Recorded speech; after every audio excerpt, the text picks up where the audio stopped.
Our hearts beat to the city streets. We began to feel the fire.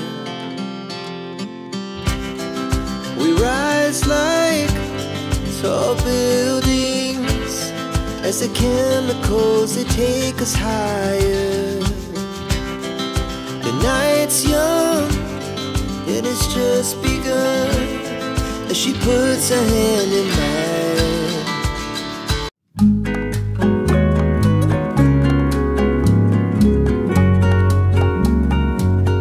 নমস্কার, মাম্পি ঘরকন্যা ব্লগে সবাইকে জানাই অনেক অনেক স্বাগত। কেমন আছেন সবাই? আশা করছি সবাই ভালো আছেন। কিন্তু প্রথমেই দেখলেন আজকে আমার শরীরটা একদমই ভালো নেই,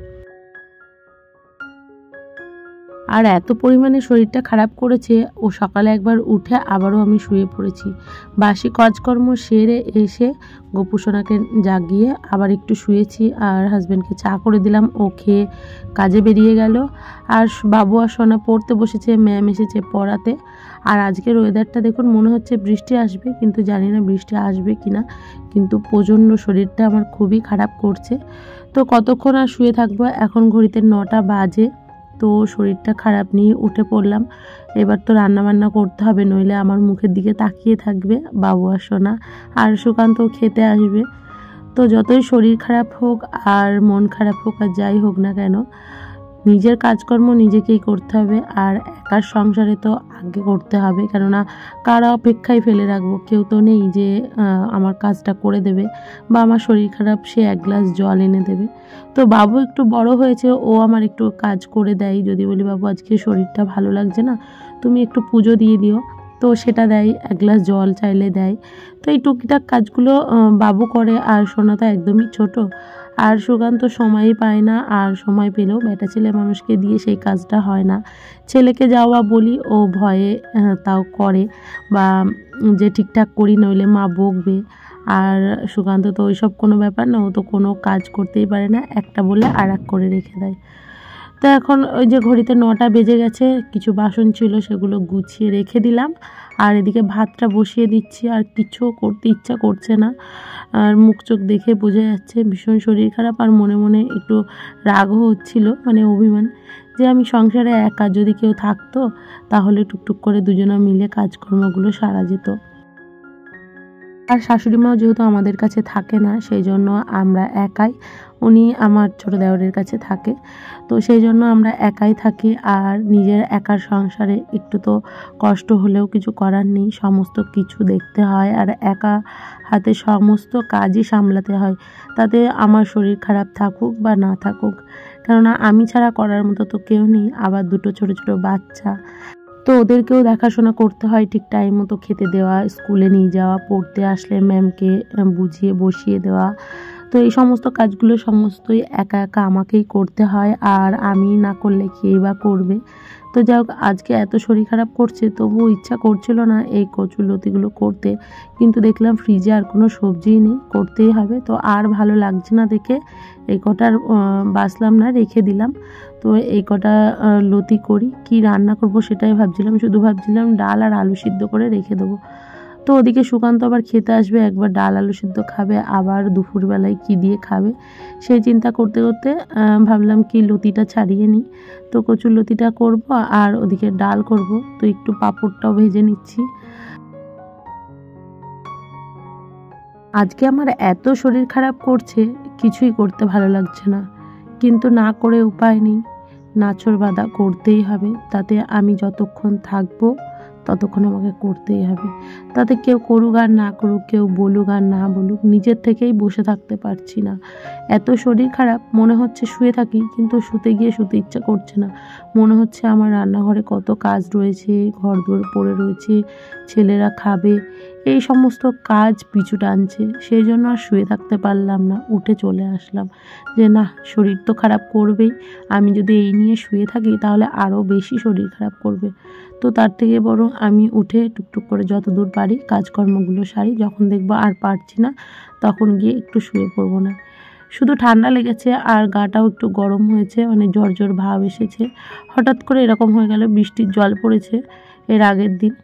তো এই জন্য শরীরটা মনে হয় খারাপ করছে। আর কদিন ধরে জানেন তো অনিয়ম হচ্ছে, স্নানের ঠিক টাইম হচ্ছে না, কেননা এই সমস্ত কাজকর্ম করছি, সংসারের কাজকর্ম করছি, আবার বাবু সোনাকে স্কুলে দিয়ে আসা নিয়ে আসা, ঘরে গপু সোনা রয়েছে তারও সেবা দিতে হবে। টাইম মতো তো আমি দিই না, কেননা আমি যখন গপুকে নিয়ে এসেছি তখন বলেই দিয়েছিলাম যে তুমি তো জানোই সমস্ত সংসারের কাজ সেরে আমাকে তোমার কাছে আসতে হবে, তো আমি যখন যেমন পারবো তখন তোমাকে সেইভাবেই সেবা দেবো। হ্যাঁ, আমি 3 বারই সেবা দিই, কিন্তু কোনো বাধা ধরার টাইম নেই যে এই টাইমের মধ্যে দিতেই হবে। অনেকে আছে যে ভোর 5টার সময় উঠে দিয়ে দেয়, আবার অনেকে আছে বেলা 12টার মধ্যেও দিয়ে দেয়। তো আমার সেরকম কোনো আমি টাইম করিনি, কেননা সব দিন তো সমানভাবে হয় না আমার। যখন আমি ঘুম থেকে উঠি বেশিরভাগ দিন 5:30 6টার সময় উঠি, বাসি কাজ সেরে তারপরে গোপুসোনাকে তুলি। আর এই দুপুর টাইমটাতেই দেরি হয়ে যায়, কেননা এই সময়টাতে সমস্ত কাজকর্ম সেরে তারপরে স্নান ধান করে সেবা দিতে হয়। তো তখন কোনো দিন 1টাও বাজে, 2টোও বাজে, আবার কোনো দিন 3টেও বেজে যায়। তো আজকে আমার শরীরটা এত খারাপ করছে, ভালো লাগছে না, তো ভাবছি যে আজকে বাবুকে দিয়েই সেবা দেওয়াবো। কিন্তু আজকে বৃহস্পতিবার জানেন তো, আজকে বৃহস্পতিবারে লক্ষ্মীর ঘটও পাততে হবে।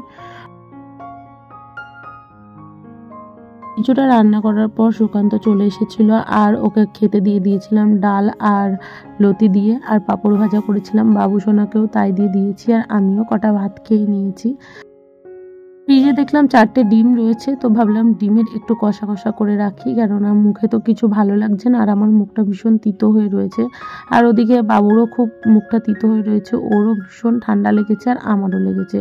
সোনার ঠান্ডা লেগেছে, কিন্তু ওর আবার এইসব জিনিসগুলো হচ্ছে না, কিন্তু আমার আর বাবুর হচ্ছে, সেই জন্য একটু ঝাল ঝাল করে ডিমের কালিয়া করলাম। তো এই দিয়ে আমাদের দুপুরের খাওয়া হয়ে যাবে। রাত্রেরটা রাতে দেখা যাবে, যদি শরীর ভালো লাগে তখন হয়তো কিছু খাবার বানাবো। গ্যাসটা কমিয়ে দিয়েছি, ডিমটা ওদিকে হতে থাকুক, আর এদিকে কিছু বাসন জমা হয়ে গেছে সেগুলো মেজে ঘষে নেব। আর গতকালকে রাতেও বাসন মেজে রেখেছি, আর আমার যতই শরীর খারাপ হোক না কেন আমি রাতে বাসন মেজেই রাখি, কেননা রাতে মেজে রাখলে না সকালে অতটা কষ্ট হয় না। আর সকালে আমার বাসন মাজতে কেন জানি না ভালো লাগে না, ঘুম থেকে উঠে ওই এঁটো বাসন টাসন মাজতে আমার একদমই ইচ্ছা করে না। যতটা পারি আমি রাতে কাজ গুছিয়ে রাখারই চেষ্টা করি। তো এদিকে আমি বাসনগুলো এখন ধুয়ে নিচ্ছি। আর আপনারা তো জানেনই এখানে আমার কল নেই, সেই জন্য বাইরে থেকে জল টেনে টেনে নিয়ে এসে বাসন ধুতে হয়। কিন্তু একদিকে সুবিধা, জল নিয়ে আসার পর এখানে তো বাসনটা ধুয়ে নিতে পারি, কারণ এদিকে রান্নাটাও টুকটুক করে দেখা হয় আর এদিকে বাসনগুলোও ধোয়া হয়। তো যাক, বাসনগুলো ধুয়ে নিয়েছি। আর আজকে বাবুসোনাকেও স্কুলে পাঠায়নি, কেননা ওদের শরীরটা ভালো নেই দেখে, আর আমারও ভালো লাগছে না যেতে। তো যাক, এদিকে ডিমটা তো হয়ে গেছে, আর ডিমটা নামিয়ে নিলাম। এবার শুধু কড়াইটা মেজে নেবো, কিন্তু এখন আমার শরীরটা খুবই খারাপ করছে, সেই জন্য এখন ওষুধগুলো খেয়ে নিয়ে আমি একটু বসবো, কারণ আর ভালো লাগছে না। তো এখন আমি ওষুধগুলো খেয়ে নিচ্ছি, আর খুবই কষ্ট হচ্ছিল, মুখ চোখ দেখেই বুঝতে পারছেন। আর আগের দিন যে ওষুধ আনতে গিয়ে আমরা স্মার্ট সুপার স্টোরে গিয়েছিলাম, তো ওখান থেকে যা যা জিনিস নিয়ে এসেছি সেগুলো আপনাদেরকে দেখাচ্ছিলাম। একটা আশীর্বাদের লবণ, একটা সার্ফ এক্সেলের প্যাকেট, আর নিয়ে এসেছিলাম এই ওয়াইপসটা, যেটা গ্যাস মোছার জন্য। আপনাদেরকে এর আগেও বলেছি খুব ভালোভাবে গ্যাস মোছা যায়। আমি আগে গালা কোম্পানিরই নিতাম, সেটার মধ্যে 3টে থাকতো, কিন্তু এখন দেখছি গালা কোম্পানিটা সাইজে একটু বড় হয়ে গেছে, আর 3টে করে থাকে, কিন্তু দামটা ভীষণ বেশি, তো সেই জন্য অন্য কোম্পানিরই নিলাম। 2টো নিয়েছি, এর ভিতরে 2টো রয়েছে। তো গ্যাসটা খুব ভালোভাবে এটা দিয়ে পরিষ্কার করা হয়, আর আমার বেশ সুবিধা হয় কাউন্টার টপ, গ্যাস, টেবিল মোছা। জীবনে পরিস্থিতি যেমনই হোক না কেন, ভালো খারাপ মন্দ সব কিছু নিয়েই চলতে হয়। আর আজকে আমার শরীরটা এত খারাপ না, আমার খুব কান্না পাচ্ছিল, আর আমি মাঝে মাঝে কান্না করতে করতে কাজকর্মগুলো করছি। শরীর একদমই চলছে না, ছেড়ে দিচ্ছে, কিন্তু করতেই হবে, কাজকর্ম না করলে কেউ নেই করার। আর আমি কাউকে বলতেও পারবো না যে আমার এই কাজগুলো করতে কষ্ট হচ্ছে, তুমি একটু করে দাও। তো যাই হোক, পরিস্থিতি যেমনই হোক না কেন সবসময় হাসি মুখে মেনে নিতে হয়, আর সময়কে দাম দিতে হয়।